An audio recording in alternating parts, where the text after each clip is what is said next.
ay mabuti rin naman ang makalalabasan. Pero kung masamang puno, masama rin ang bunga. Yun lang, di ba?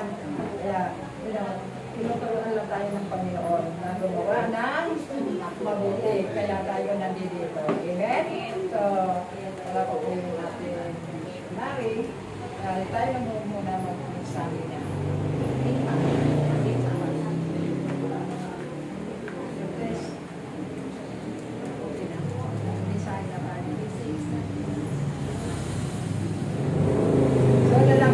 Sa ating mga mensahe.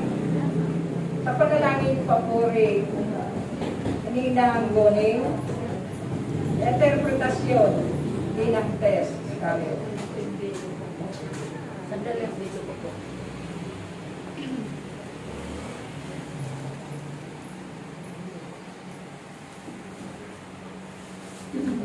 Apo.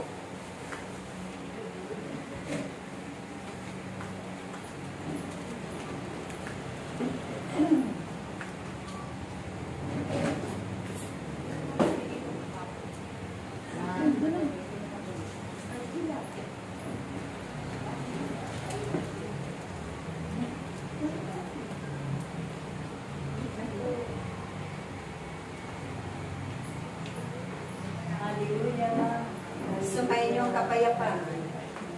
Pagpatian ang bawat isa ng kapayapaan. Maraming salamat aking mga. Nawa, lagi ninyong isa puso ang kabutihan ng Diyos na kanyang ibinabahagi sa bawat isa sa inyo. At ito man, ang nararapat ibahagi niyo lagi sa inyong mga kapwa-tao. Maraming kabutihan na nagmumulan sa Kanya na itinuro sa bawat isa sa inyo. Kung kaya't pagsumikapan ninyo na ito'y maisapamuhay ninyo, na makita ng bawat kapwa ninyo ang halaga at pagpapahalaga ninyo sa mga bagay na ito. Marami man kayong maririnig sa inyong paghayag na masamang pananalita, masamang gawa. Subalit, huwag ninyo itong pagbibigyan ng pagkakataon, pag-uukulang pansin. Kundi, ito'y inyong ipanalangin lamang na maging mabuti ang lahat sa inyong mga buhay. Masama man ang mga pananalita na inyong nakakamtan. Ito'y inyong pasalamatan lamang at ipanalangin sa Diyos. Hihingin ang awat habag sa Kanya na magiging mabuti ang lahat sa araw-araw ninyong mapapakala. Dahil ang mga bagay na yan ay pinahinutulutan niya lamang sa bawat isa sa inyo upang kayong lahat ay dalisay. Higit ang inyong pagtitiwala, ang inyong pananalig at pananampalataya sa Kanya. Upang sa ganon, mapaparangalan lang kung mabibigyan ninyong parangal ang Kanyang kataas-taasang pangalan at makapangyarihang pangalan. Huwag nawa kayo padadaig sa tukso ng mga pagkakasala. O kayo rin na magiging sanhi ng pagkakasala ng inyong mga. Ingatan ninyo ang inyong mga sarili. Iwasan ang mga bagay na nasasama. Maging sa inyong mga paningin, sa inyong pananalita, at sa inyong pagkakas. Dahil kayong lahat ay naririto, tinipon ng Diyos, upang hindi maging masama, kundi maging mabuti sa lahat ng pagkakataon. Nawa, ipanalangin ninyo ang inyong mga kapwa, na nakikitaan ninyo ng masamang pag-uugali, masamang pananalita, masamang kaisipan. Dahil wala naman kayong magagawa sa lahat ng iyan. Kundi, ang Diyos ay may magagawa walang imposible bagay sa kanya. Kaya't aking mga anak, maging matalino kayo sa inyong pagkilos, sa inyong pananalita, sa inyong paggawa, sa inyong mga kaisipan. Huwag ninyong panatiliin sa inyong mga puso ang masama, sa inyong kaisipan, sa inyong mga paggawa.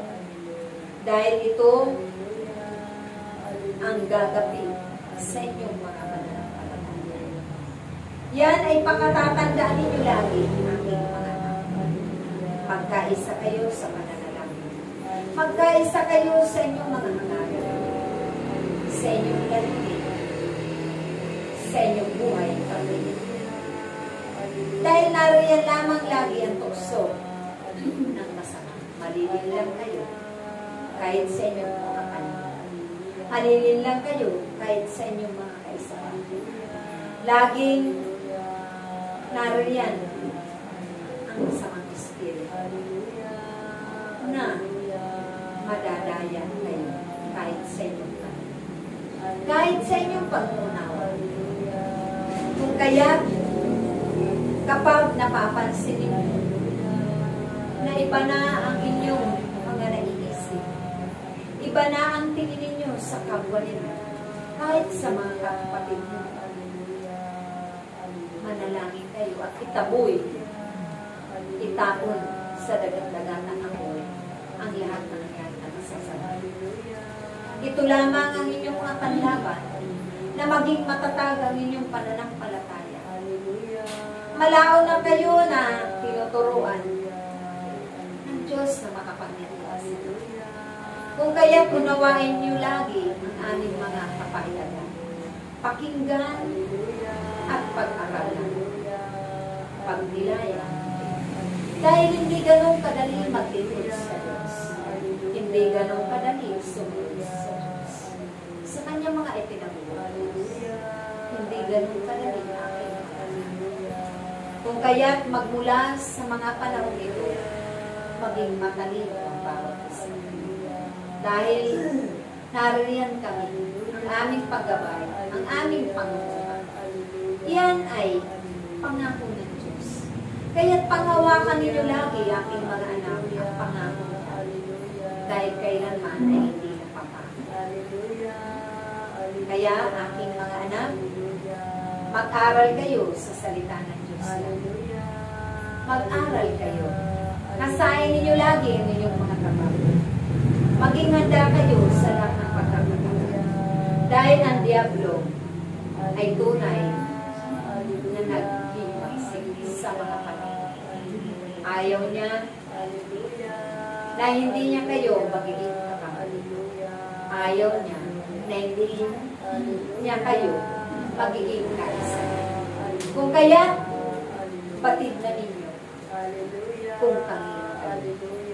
Kaya aking mga anak, mag-ibigan, magmahal, magpanalangin ang bawat isa, mag-unawaan, maging mababa lagi ang bawat isa, magpatawaran, manalangin lagi, magpakapuno kayo ng pananalangin. Dahil ito ang isang data. Kailanman ay hindi magwawagi ang masama. Kailanman ay hindi magwawagi ang masamang espiritu. Kayo'y nasa piling ng Diyos. Kasama lagi ninyo ang Diyos sa inyong mga buhay. Kung kaya't itaas ninyo ang bandila ng kabuhingan at katatagan na nagmumula sa Kanya. Maraming salamat, aking mga. Minamahal ko kayo, iniibig ko kayo. Ang pag-ibig ang siyang lagi ninyong bitbitin at ang kapayapaan. At ito ang lagi ninyong ipahagi doon sa mga kapwa. Maraming salamat.